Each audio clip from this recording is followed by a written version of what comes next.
In 1983, a Samsung engineer walked into a Tokyo electronics store and made a discovery that would change the course of global technology forever. The shelves were packed with Japanese memory chips. Sony, Toshiba, NEC, dominating every single product. Japanese semiconductors controlled 80% of the global market, and South Korea, they had zero. But what happened next defied every economic prediction and rewrote the rules of industrial warfare. This is the story of how South Korea executed the most audacious economic heist in modern history, systematically dismantling Japan's semiconductor empire through a 30-year master plan so brilliant that even their enemies had to applaud. By the time Japan realized what was happening, it was already too late. Samsung had become the world's largest memory chip manufacturer, SK Hynix dominated specialized markets, and South Korea had stolen the crown jewel of the technology industry. But this wasn't just about business rivalry. This was about national survival, technological sovereignty, and the most expensive game of industrial espionage ever played. The stakes? Control over the backbone of every smartphone, computer, and smart device on the planet. And the price tag? Over $200 billion in government backing, countless corporate sacrifices, and a generation of engineers who literally slept in their factories. What makes this story even more incredible is that South Korea didn't just beat Japan at their own game. They completely revolutionized how semiconductors are made, turning what was once a craft into a precision science. They took Japan's methodical approach and supercharged it with Korean innovation, creating manufacturing processes so advanced that even today, their competitors struggle to keep up. The mastermind behind this transformation wasn't a single genius CEO or government official. It was an entire nation acting as one coordinated organism, with every major corporation, university, and government agency aligned toward a single goal: technological independence. And they achieved it by doing something that seemed impossible.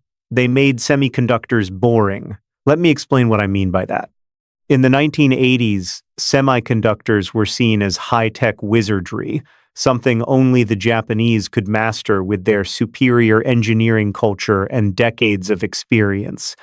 South Korea looked at this perception and decided to turn it completely upside down. Instead of trying to out-engineer the Japanese, they would out-manufacture them. Instead of competing on innovation alone, they would compete on scale, efficiency, and relentless cost reduction. The plan began in 1983 when the South Korean government made a decision that seemed insane to outside observers. They would invest billions of dollars in an industry where they had no experience, no technology, and no market presence. The government created the VLSI research project, pooling resources from Samsung, LG, and Hyundai, along with government research institutes and universities. This wasn't just corporate cooperation, this was economic warfare preparation. The first phase of their strategy was pure industrial espionage, but done legally and systematically. South Korean companies hired hundreds of Japanese and American engineers, offering salaries that were impossible to refuse. They sent thousands of their own engineers to work at American companies, learning every detail of semiconductor manufacturing.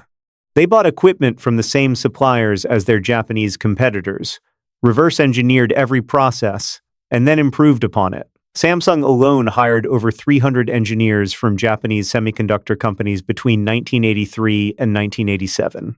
These weren't just random hires, they were targeted acquisitions of specific expertise. Need to understand photolithography? Hire the team that developed it at Canon. Want to master cleanroom protocols? Poach the specialists from Fujitsu. Every hire was strategic. Every recruitment was part of a larger puzzle. But hiring talent was just the beginning. The real genius of the South Korean approach was their willingness to lose money for years while building capability. Between 1983 and 1993, Samsung lost over $3 billion on semiconductor operations. Their shareholders were furious, industry analysts called them crazy, and Japanese competitors laughed at their amateur efforts. But Samsung's chairman had a different timeline in mind. He was playing a 30-year game while everyone else was focused on quarterly profits.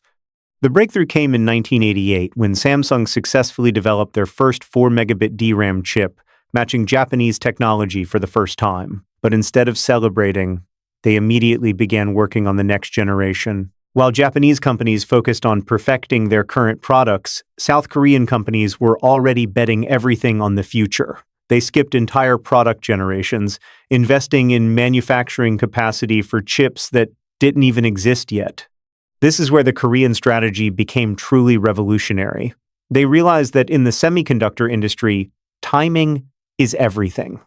Being first to market with the next generation of technology, even if it's not perfect, is better than being second with a superior product. So they built their entire business model around speed and scale rather than incremental improvement. The memory chip market operates on brutal economics. When demand is high, prices skyrocket and everyone makes money. But when demand drops, prices collapse and only the most efficient manufacturers survive. Japanese companies, with their focus on quality and gradual improvement, couldn't adapt quickly enough to these boom and bust cycles. South Korean companies, built from the ground up for efficiency and scale, thrived in this environment. By the early 1990s, the pattern was becoming clear. Every time there was a market downturn, Japanese semiconductor companies would cut production and wait for recovery. South Korean companies would do the opposite. They would increase production, drive prices down further, and force their competitors out of the market. It was economic warfare at its purest form, and the Koreans were winning through sheer determination. The Asian financial crisis of 1997 should have destroyed South Korea's semiconductor ambitions. Instead, it became their greatest opportunity. While the Korean economy collapsed and companies went bankrupt, Samsung and LG doubled down on semiconductor investment. They bought distressed assets, hired desperate engineers, and expanded capacity while their competitors retreated. When the global economy recovered in the early 2000s, South Korean companies emerged as the dominant players. But the most brilliant aspect of their strategy was yet to come.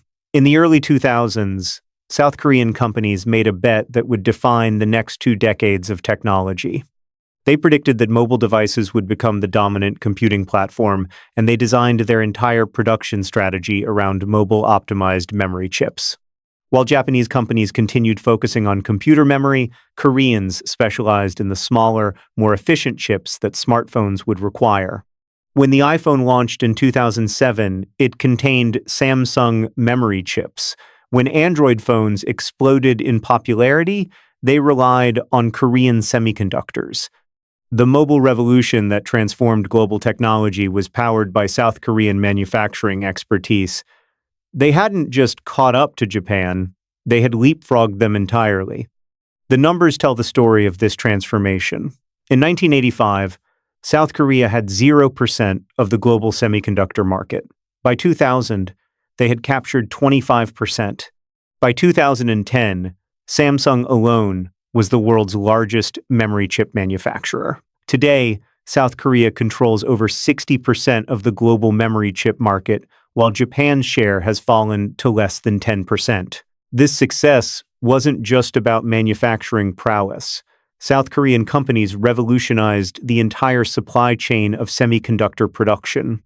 They vertically integrated everything from raw materials to final assembly, reducing costs and improving quality control. They invested in their own equipment manufacturing, reducing dependence on foreign suppliers. They even developed their own semiconductor design capabilities, moving beyond simple manufacturing into innovation. The human cost of this transformation was enormous. Korean semiconductor workers regularly pulled 100-hour work weeks during crucial production periods. Engineers lived in company dormitories, dedicating their entire lives to the pursuit of technological advancement. The pressure was intense, the hours were brutal, and the demands were relentless. But the results spoke for themselves. Korea had achieved technological sovereignty in one of the most critical industries on Earth. The environmental impact was equally significant. Semiconductor manufacturing requires enormous amounts of water, energy, and toxic chemicals. South Korean companies built some of the most advanced clean manufacturing facilities in the world, But the environmental cost of their rapid expansion was substantial. They processed this as a necessary sacrifice for national economic security. What makes this story even more remarkable is how South Korean companies managed to maintain their competitive advantage over time. Many countries have tried to replicate the Korean model. China, India, and others have invested billions in semiconductor manufacturing, but none have achieved the same level of success. The Korean advantage isn't just about government support or cheap labor. It's about creating a culture of continuous improvement and relentless efficiency. The secret weapon in Korea's semiconductor success was their approach to talent development. While other countries focused on hiring experienced engineers, Korea invested heavily in education and training. They created specialized universities focused on semiconductor technology. They sent thousands of students abroad for advanced degrees in relevant fields. They created internship programs that gave students hands-on experience in real manufacturing environments. This educational investment paid dividends in unexpected ways. Korean semiconductor companies didn't just copy existing technology, they innovated new manufacturing processes that were more efficient and cost-effective than anything their competitors had developed. They pioneered new cleanroom protocols, developed advanced quality control systems, and created manufacturing techniques that are still industry standards today. The geopolitical implications of Korea's semiconductor success cannot be overstated. In an increasingly digital world, control over semiconductor manufacturing means control over technological development. Countries that cannot produce their own chips become dependent on those who can. Korea's semiconductor dominance has given them enormous leverage in international relations and trade negotiations. This leverage became evident during recent global chip shortages. When automotive companies couldn't get the semiconductors they needed, they had to negotiate directly with Korean manufacturers. When smartphone companies wanted to launch new products, they needed Korean approval for chip allocation. Korea had transformed from a technology importer into a technology gatekeeper. The COVID-19 pandemic highlighted just how critical semiconductor supply chains have become. When lockdowns disrupted global manufacturing, the shortage of Korean-made chips rippled through every technology-dependent industry. Cars sat unfinished in factories, gaming consoles couldn't be produced, and smartphone launches were delayed, all because Korean semiconductor plants were operating at reduced capacity. But Korea's dominance isn't guaranteed forever. China has launched massive government programs to develop domestic semiconductor capability, with investments that dwarf even Korea's historical spending. The United States has recognized the strategic importance of semiconductor manufacturing and is trying to rebuild domestic production capacity. Taiwan remains a critical player in advanced chip manufacturing. The competitive landscape that Korea dominated for 20 years is rapidly evolving. The next phase of this technological competition will be even more intense than the original Korea-Japan rivalry. Artificial intelligence, quantum computing, and advanced mobile technologies all require specialized semiconductors that push the boundaries of current manufacturing capabilities. The companies that master these next-generation technologies will control the digital economy of the future.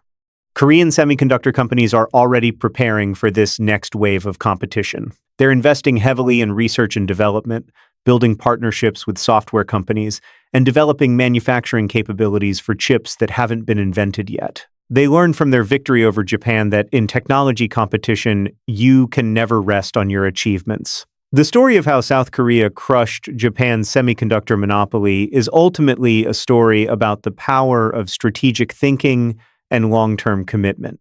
It shows that even the most established industrial dominance can be challenged by competitors who are willing to think differently and invest consistently over decades.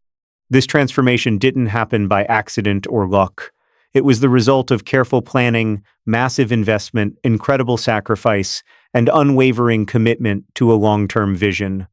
Every decision, from government policy to corporate strategy to individual career choices, was aligned toward achieving technological independence and competitive advantage. The lessons from Korea's semiconductor success extend far beyond the technology industry. They demonstrate the importance of national industrial strategy, the value of long-term thinking, and the power of coordinated effort between government, industry, and education.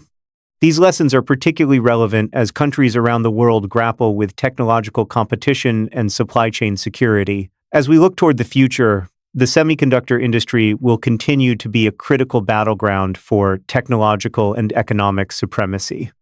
The companies and countries that win this competition will shape the digital future of humanity. Korea's victory over Japan proves that with the right strategy, sufficient commitment, and willingness to sacrifice short-term gains for long-term advantage, even the most entrenched competitive positions can be overcome. The 30-year plan that transformed South Korea from semiconductor importer to global dominant force represents one of the most successful industrial strategies in modern economic history. It changed not just the fortunes of Korean companies, but the entire structure of global technology competition. And the story is still being written as new challengers emerge and existing leaders fight to maintain their positions in the next generation of technological advancement.